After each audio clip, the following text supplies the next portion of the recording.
school football from where you live. Welcome to Week 8 of the Friday Night Frenzy alongside Andrew Pogar. I'm Rob Hughes. Hard to believe, but after tonight, just 1 week left in the regular season, we're finally getting some of that football weather. We'll start things off with NCC action in McCutcheon. The Mavericks are without the sword for the first time since 2010, and that doesn't sit well with Coach Ken Frauheiger and company. No time to mope around, though. The Mavs hosting another important NCC game against Muncie Central. Just 3 losses combined between these two teams, and Harrison responsible for 2 of them. Mavs already up to 7-0. Defense going to work. Nick Robin throws down Trenton Hatfield for a 4-yard loss. McCutcheon dominating the ground game tonight. Peyton Williams fakes the handoff, keeps it himself. That's a first down.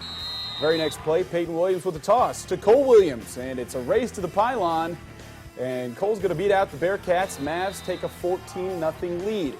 Muncie Central hanging in there. Hatfield fakes and finds Andrew Stevenson wide open over the middle. Bearcats pull within 7. Coach Ken Frauheiger wondering, heck's going on out there? No sweat, Coach. Your ground game has things under control. Williams with a handoff to Austin Bennett. How about that stiff arm? No thank you. He is gone. Mavs take a 21-7 lead and don't look back. 45-13 the final. All is right in Maverick Lane. The Wildcat band trying to get the crowd going in Kokomo. The beginning of this game, a tad bit slow. Dawson Danke on the toss. Danke getting dragged down near the sideline, but he'll pick up a Raider first down. Danke again on the give, one of 32 carries on the evening. Danke gets another handoff in the red zone and stomps over the Wildcat D-line for a Raider touchdown. The only score of the first half, Kokomo making their run though. Keenan Wheeler runs up the middle, shimmies past the Harrison D-line. Wheeler dragged down, but not before picking up a Kokomo first down. Junior QB Kyle Wade rolls out wide and hooks up with Steven Edwards, but Edwards gets hooked up with the ground. That's hard. Wade now going the other direction, finding Perry McCullum. Perry gets dragged down immediately. The Wildcats connect on a field goal with 7 seconds left. Down Harrison, 17-14 the final. Tough one to swallow there. From Kokomo to Logansport, the Berries hosting the Jeff Broncos. Jeff squashing the Berries at the half, 47-0. Ryan Bullard out of the shotgun for Logansport. Pass intended for Riley Hirschberger, but Willie King for Jeff picks this one off, turns it inside of the opposing 30. So it was offense in the first half, all defense from the Broncos in the second half. Coach Pat Shanley still telling his guys to give it their all despite the score. Very next snap for the Berries. It's a poor snap to Bullard. Broncos recover the fumble at midfield. Now the third possession of the second half of Logansport, same result of the first 2. A turnover. This time, Lee Sams picks the Bullard attempt. Logansport will get 7 points on the board late. But the Broncos stop through the berry patch in this one, 47-7. Coach Shanley will join us later in the Coach's Corner. All right, just down US 24. Twin Lakes taking on West Lafayette. The Indians coming out of the gate very strong. Owen Kroll hands the pigskin off to Zion Cosgray, and Cosgray makes his way to the outside, runs out of bounds at the 30-yard line. So a few plays later, Kroll handing this one off to Blake Bennington, who fights his way through the defense in for the score. Twin Lakes takes the early lead 7-0. West Lafayette too strong to handle though. Mikey Kidwell passing to Matt Marley in the flat, and Marley picks up the first down for the Red Devils. Now Kidwell with all kinds of time here. He finds number 87, that's Luke Staten. Staten bats the ball up to himself and comes out with a nice 40-yard touchdown. West Lafayette wins this one in a shootout, 56-36. All right, back here in Lafayette, a late start at Central Catholic. The Knights hosting the Rensselaer Bombers. Last week, such a crazy game at West Lafayette. We didn't get to show Ben Metzinger's pick six, so he decided he'd do it again. This time, Jalen Gilbert, the victim. Metzinger gives the Knights a 10-0 lead. CC back with the ball now. Jordan Turpin's going to get the handoff. He is upended at the goal line. Ball comes out, but the head ref rules him down on the play. And on the very next play, Metzinger doing it on offense. He punches it in from a yard out. Knights successful on the two-point conversion, 18-0, with time still left in the first. Rensselaer finally gets something going. Ensuing possession, Jordan Owens finds some daylight. Scott Lovell doesn't give up on the play, though. He drags him down from behind, but not until Owens picks up 55 yards. One play later, though, Owens coughs it up. No one knows where it is except for Adam Dienhard. He picks it up with nothing but green grass in front of him. 75 yards to the house. CC rolls 52-16 the final score. All right, that does it for the first half of the show. 5 games down, still 5 more to go. We'll make stops at Clinton Prairie, Northwestern, Attica, North Vermilion. And Benton Central, the Bison hosting Delphi. Delphi coach Doss Strasser and the Oracles have their sights set on 5-3. The highlights from Mallory Field when we come back. Stay with us. All right, we're back on the frenzy. For our next stop, we head to Mallory Field at Benton Central. The Bison hosting Delphi, both teams trying to gather some momentum heading into sectional play. We head to Mallory Field. BC superfan Dick Atha leading the charge. First quarter, Blake Morin on the sweep. The junior weaving his way through a couple of Delphi tackle attempts, and he has some room to work with. Morin thinking 6, and he's in. The Bison strike first, 7-0.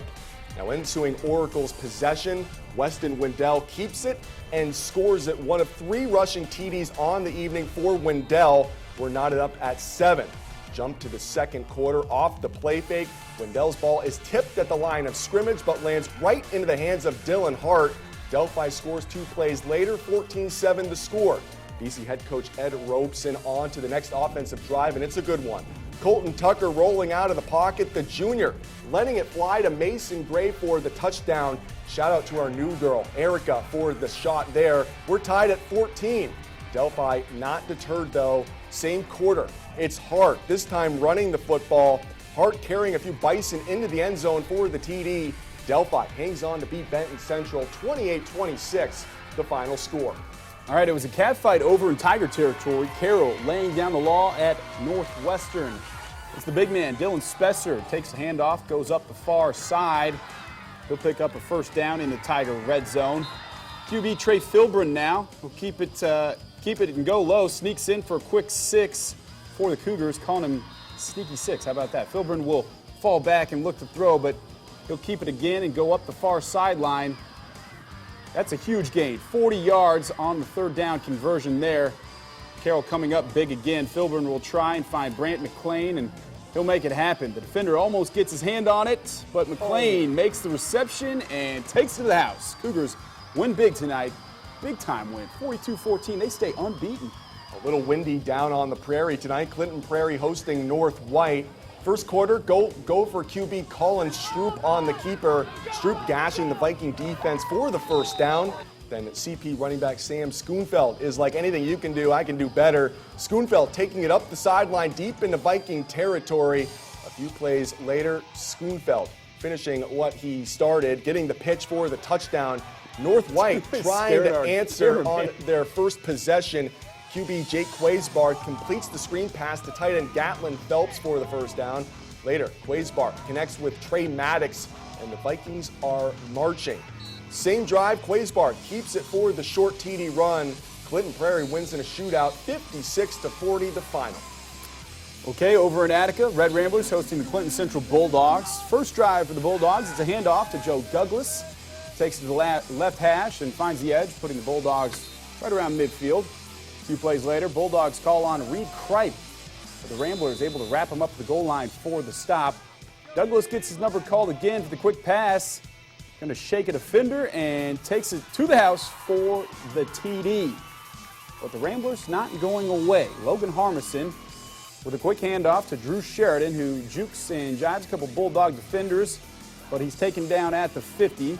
Now into the second, Sheridan passes it to Braden Wagner, who wastes no time getting down the field. Not a Bulldog in sight, and he will take it to the house. But it's Clinton Central that goes on to beat Attica 36-28. Meanwhile, the top 2 teams in the Wabash River Conference squaring off. Fountain Central visiting North Vermilion.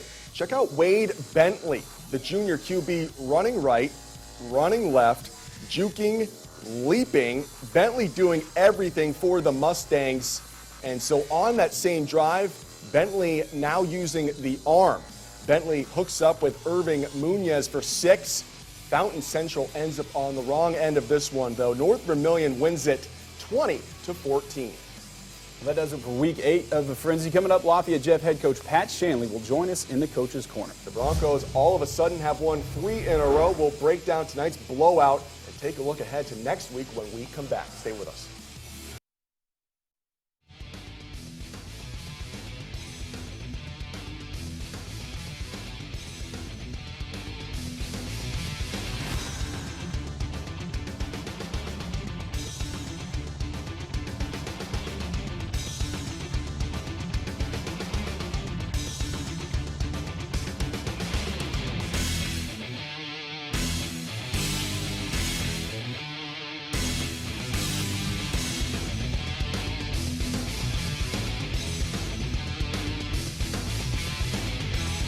All right, welcome back to the Frenzy. Joining us tonight, Lafayette Jeff head coach Pat Shanley. Coach, thanks for joining us. Our photog showed up a little bit late. You guys scored fast and furious tonight. What was working for you on offense?